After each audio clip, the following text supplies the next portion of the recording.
Okay, so hello Ray, good afternoon and Good afternoon. welcome to the chat session for Eurasia Research. Uh, Thank you so much. how are you doing today? I'm doing very well. I'm doing very well. That's great. So let's begin with the chat session now. So with the first question, we have presented this topic, the role of economic policies, uncertainty and environmental policies in shaping environmental sustainability.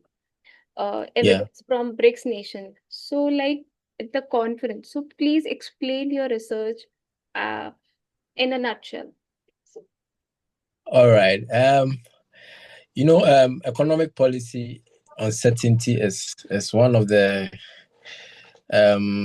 factors that we can also consider in terms of trying to determine how sustainable our environment can be.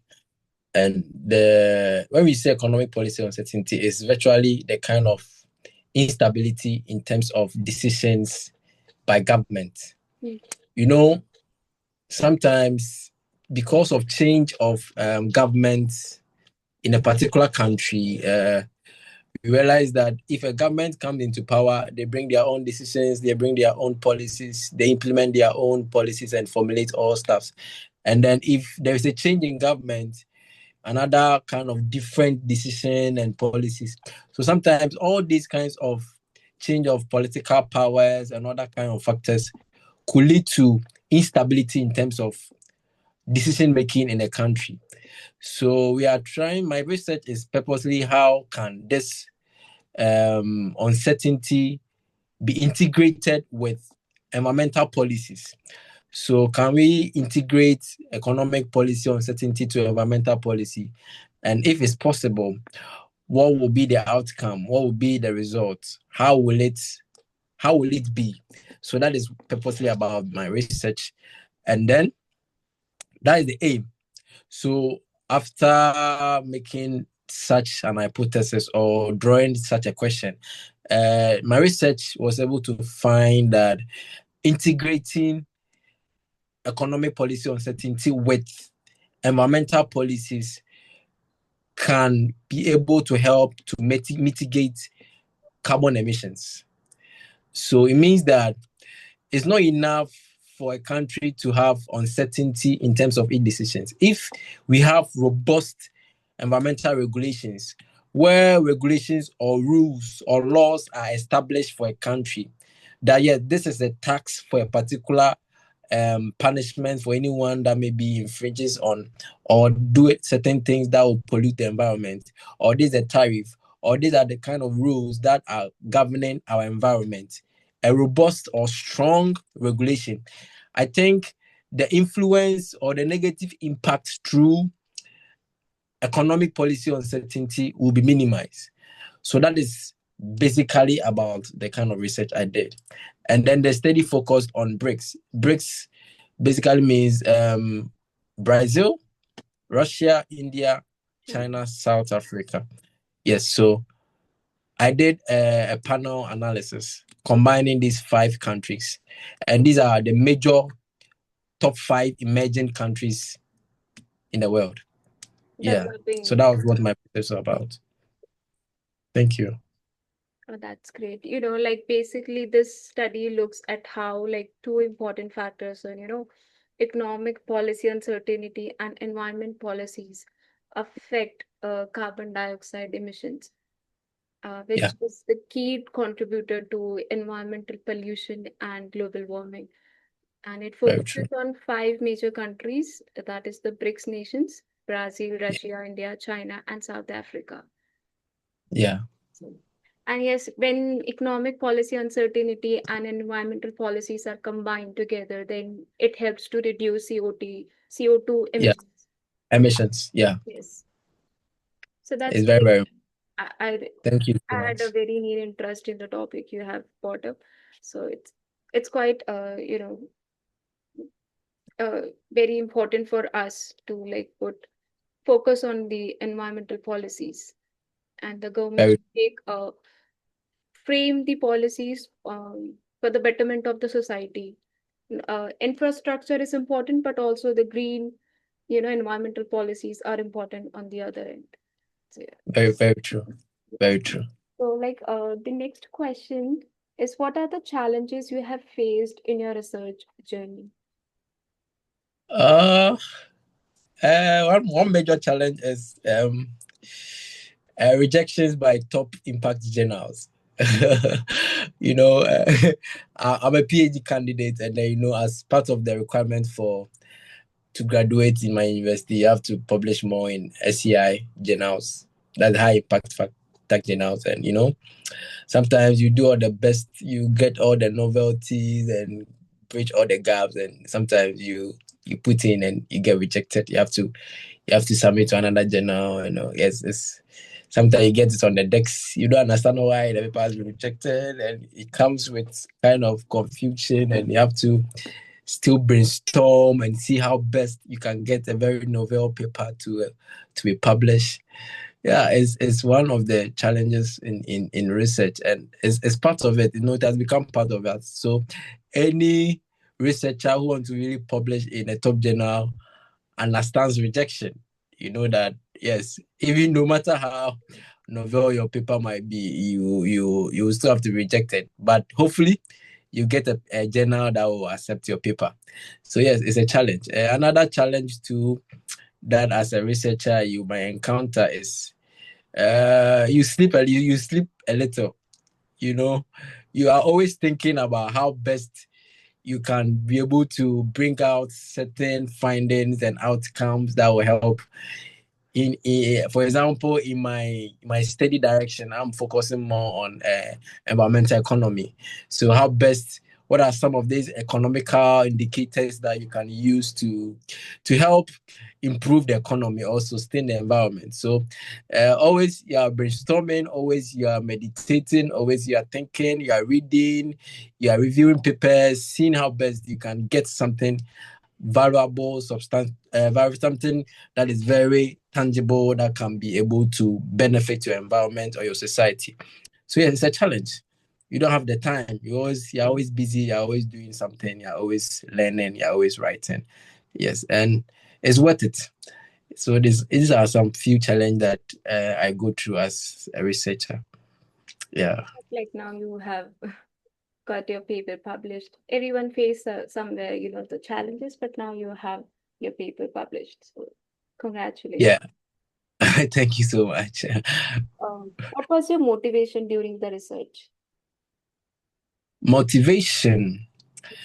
You know, every researcher or anyone in academia wants to solve a problem.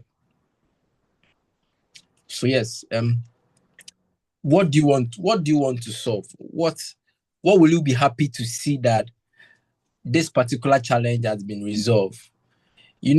Before you can do a research, you have to do scanning, maybe environmental scanning based on my research direction. See what is really happening. What is the problem that is really going through? What part can you play so that this kind of issue can be resolved? So my motivation in researching is seeing that a problem I've identified will be solved. It's not just that you want to just get a paper and write. So no, it's just that you have been able to identify a problem and you have been able to get possible solutions or recommendations that can be used to solve such a problem. And that is the joy, that is the peace we get, that is the excitement we get, that yes, I've been able to identify this, and now out of the identification I've made, this is the possible solutions that need to be implemented. And that is the motivation, that is the goal. Yeah. Yes, and the Thank you. environmental problem is not a problem of just an individual. It is a problem for the people at large. Yeah. And Globe. Yeah. yes, it's the problem globally. So your motivation is completely on the right track, and I really appreciate it. Thank you so much.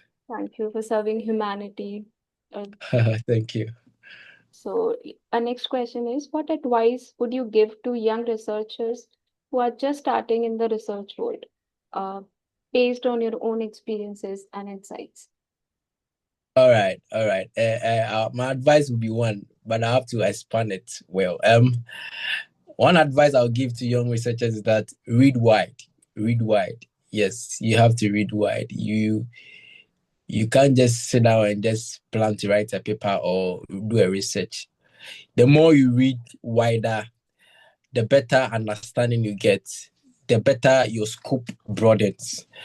And then the wider you are able to see situations and circumstances.